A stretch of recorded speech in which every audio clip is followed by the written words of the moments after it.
Let's move on. So this is... now this is... It starts with a single note Disneyland. Mm-hmm. Imagination River Spectacular? This is one of Guy's great finds. Now you could... Before, what the hell was this? Now the Guy's the guy who's the guy behind the camera, but Guy was telling me before the show that you got this cast member... Disneyana. Disneyana, okay. Wow. You know the show, just not by this name. This is Fantasmic. But prior to the show going live in '92, I mean, in fact, if you drove down the 5, there were these giant billboards saying, coming to Disneyland this summer, you know, imagination. Imagination. You know, and in fact, that's the thing. When you listen to the song, you would think that is the name of the show, but Eisner being Eisner was like, no, it's not big enough, it's not exciting enough, we need a name, we need and you know, just making up a name like Fantasmic, you know, it's fantastic, it's imagination, it's Fantasmic, and it's like, change everything, and so let's go out, change the billboard, change the signage. The attention span of a caffeinated squirrel. Well, no, but sometimes that worked. Michael would get excited and throw money at things, and so look at the artwork. You've got sort of like, this is lasers over by, is it Haunted Mansion? No, it's on the island, Tom Sawyer Island. The riverboat scene. You've got the dragon. Yeah, so essentially it's fantastic. No, absolutely. But I remember talking with Barnett Ricci, the woman who sort of drove the bus on this, and you know, they didn't know if it was going to work. I mean, they had all of the individual elements that were being built. I mean, for example, the water screen technology is something that they'd seen work in France. And it's like... Everything that works in France works in the United States. Okay. But all of the elements, they never actually saw it work until the first night they sort of turned the switches on. No pressure or anything. No pressure. But it's like, oh my God, it actually worked. In fact... yes! We have jobs! To Barnett's way of thinking, this is why Light Magic crashed and burned. All right, in this project, there were so many red flags like, this is going to work. We don't have the technology in place. In fact, I mean, again, the laser thing you showed, they ended up cutting that back to about 10% because it was like, you know, they would do these test runs and kill ducks. In fact, even today, when they'll throw on, you always know it's a new duck at Disneyland, they'll throw the gas jets, so they're like, go! Welcome to the area. It's like, flaming duck flies out. But they pulled it off. So here on, you know, they're working on Light Magic, and they've got flashing red signals, and the justification for going forward, for not pulling them up. Oh, come on, Fantasmic can be good. This is how we do things these days. That's right. It's right at the end. It's all going to come together. It's a mystery, you know. And this time it did not. But wow, that's really interesting. So that was the original name, Imagination of Fantasmic. But again, this was never supposed to. I mean, think about this. This opens in spring of 1992. Yeah. We are now what, 2014. Yeah. You know, 13. Who can count? Wow, so that's 22 years. And this was a show that was supposed to run a year, you know, maybe 2, you know, and they never anticipated that. In fact, just recently, they changed it over to digital projection. The Dragon, which was, you know, kind of a hydraulic press, you know, kind of thing. They Garner Holt built them a brand new Dragon. Really? So they're making investments. It's going to run for a while. Yeah, this is here to stay. Though, interestingly enough, not so much in Walt Disney World. Very interesting rumors about, you know, World of Color coming in to replace the Disney Hollywood Studios version of that one. That's interesting. Good find, guy. All right, let's talk about this. Mickey and Goofy explore the universe of energy. By Exxon. I remember seeing this. This is copyright 1985, Walt Disney Productions. So it's a comic book, and I guess it's sponsored by Exxon because on the back there's an Exxon advertisement. What do Mickey and Goofy do in? It's a small comic.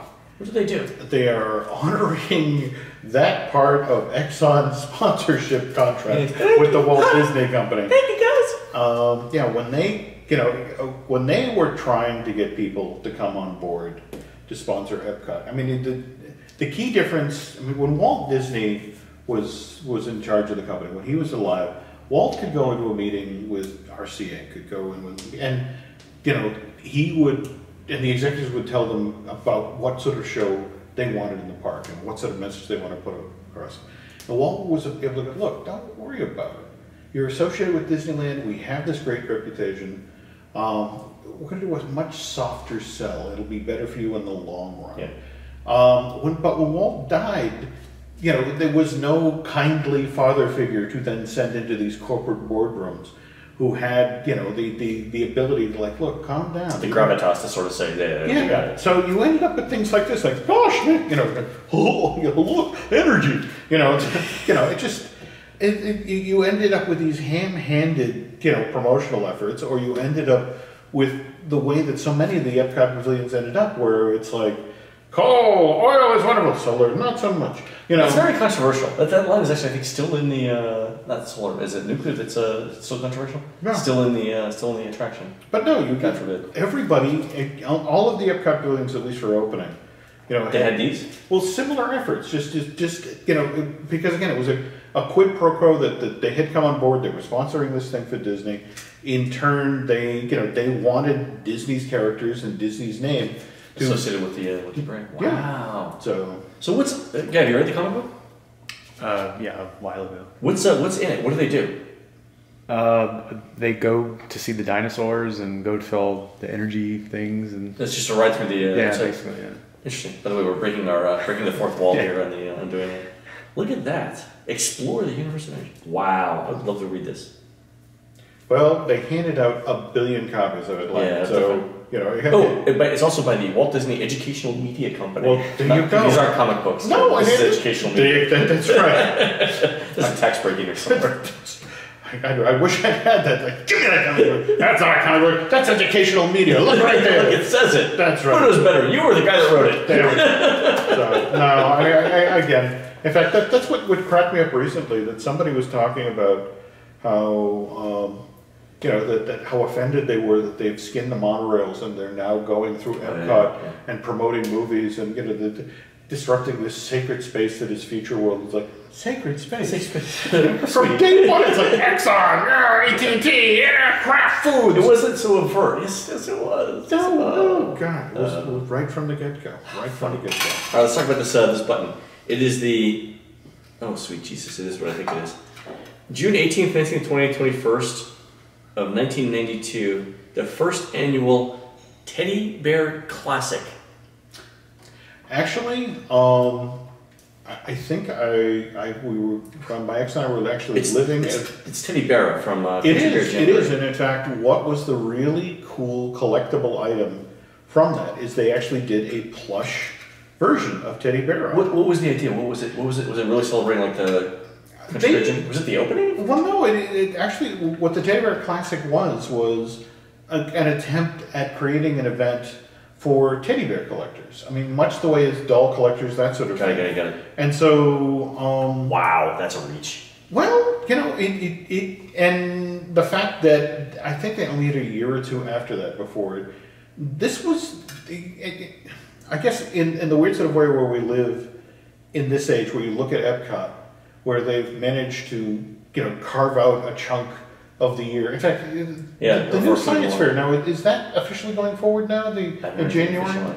Okay. Science fair, interesting. But yeah, the Future World Fest that's supposed to be in that one little chunk of time that evidently they don't have an event. The 3 days in which there's nothing scheduled. Yeah, but this was all about creating additional ways to fill all the hotel rooms that were on property. So it's like, okay, you know, there was there was a Teddy Bear Classic, there was a doll convention, there was an attempt at a sci-fi convention that was... Really? Yeah, in fact, what was funny about that one, it sold so poorly that, you know, I think they only had 200 or 300 people who bought the packages, that they eventually, rather than keep it in the contemporary convention center, they moved it to Tomorrowland. So here's still progress there. That's all right. Go get in line. You know, you can either get in line to Space Mountain or get in line to get Billy Mooney's autograph. It's your choice. But yeah, this was the start of them.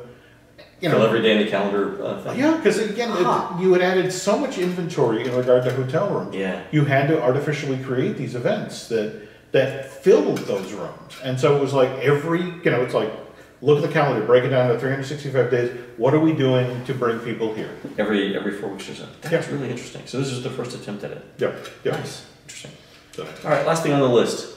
Oh, no, not last. Oh, second last. Oh, I thought that was yours, actually. Videopolis. Yeah. Videopolis. This is a significant piece of Disney history in a weird sort of way. When Eisner came through the door and wanted to show the world that, this was a different Walt Disney company. I mean, again, he comes aboard in October of 1984. By the summer of 1985, they had taken, in fact, it was one of the only pieces of Disney, we were talking about this earlier today, that there's so little land in Disneyland that you can actually develop. That there was this chunk of land that was originally supposed to be, for example, there's how many different plans. This was going to be Dumbo Circus, it was going to be Big City USA.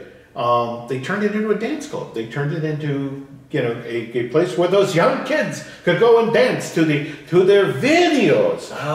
Music videos. So MTV came out in what, 81? That's This right. is sort of like the peak of music videos. Okay, got it. Well, you can remember, this is Michael Eisner, the guy who greenlit the production of Flashdance and Footloose. So it's like, we need stuff for the kids with music and Kids videos. Want to Dance and Kevin Bacon. Yeah, so they built this club. And actually, it was, in the world of gay rights, it was kind of an interesting place as well. Disney got dinged at one point because security intervened when this gay couple began dancing together, and which again, when you consider how many members of the gay and lesbian community actually work for the Walt Disney Company, was kind of an interesting way to take a stand. So this was in Disneyland? This was where the Mickey's Magical Map show is now being presented. Back in Fantasyland? Yeah, I mean, but they have a lot of uses for that space. they do, and actually, it's if you want to see what it looked like, you want to go online. In fact, I think a good portion of Captain Eeyore was actually shot. Captain Eeyore? I've told you what Captain Eeyore, haven't I? No, what's Captain Eeyore? Is it Captain Eeyore but with Eeyore? Yes. Is it really? Yes! No, I'm serious. I don't need to see this now. All right, go on YouTube. Every so often They the sent us on a mission. It is.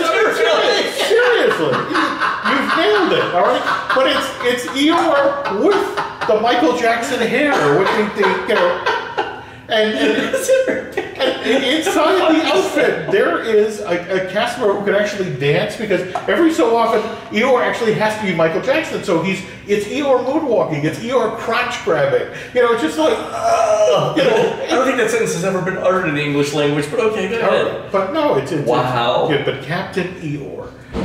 But yeah, that will give you that is genius. That will give you a taste of what this was actually like. Wow. I'll have to find video of this on YouTube. I'm sure it exists. Yeah, this is someone's home movies. This is a precious relic because that went away. Wow. So look at that, and it's also plastic. They've done to paper now. Good find. All right, cool. All right, last thing. Going Pog Wild at Disneyland. So these are little circular pieces of paper. I have to admit, I don't understand what Pog is. Well, it's an attempt at making a collectible that really did crash and burn. I mean, these were created in 1984. Pog. And the idea was you were going to come out to the park and trade and collect these. And like pins of the future. And this whole promotion was created with the hope that more Southern Californians, the casual, I mean, this is really the early days of when the annual pass was put into place. Okay. And you wanted to create artificial reasons for them to return to the park. I think, wasn't this like the year after the collector cards? It was a couple of years before, because they did it Pog Wild and Rollerblade Crazy. Okay, that's right. Rollerblade Crazy? Yeah, so they had a rollerblade ramp in Tomorrowland in front of Space Mountain area. Okay.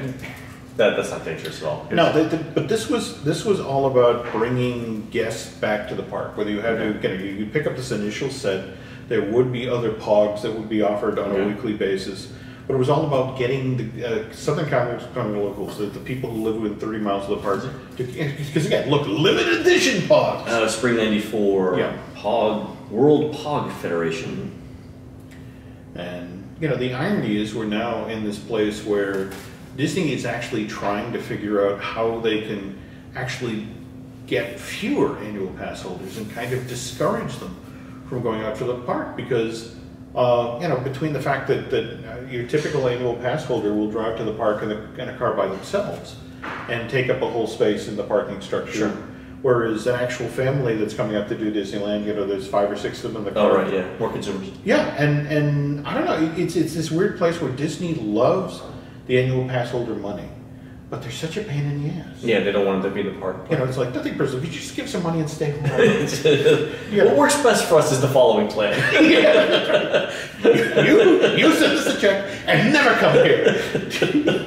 It's this Tuesday in January. The park's not going to be all that crowded. If you could kind of make it between, but leave by 4 would be great.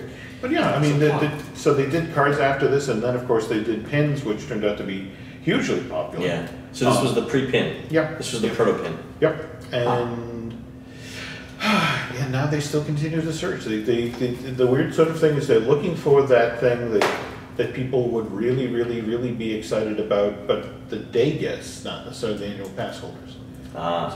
So Vinylmation, I mean, is sort of the next version of pins. They're and in fact, they're talking with folks in consumer products. They remain ever hopeful. For example, what is it?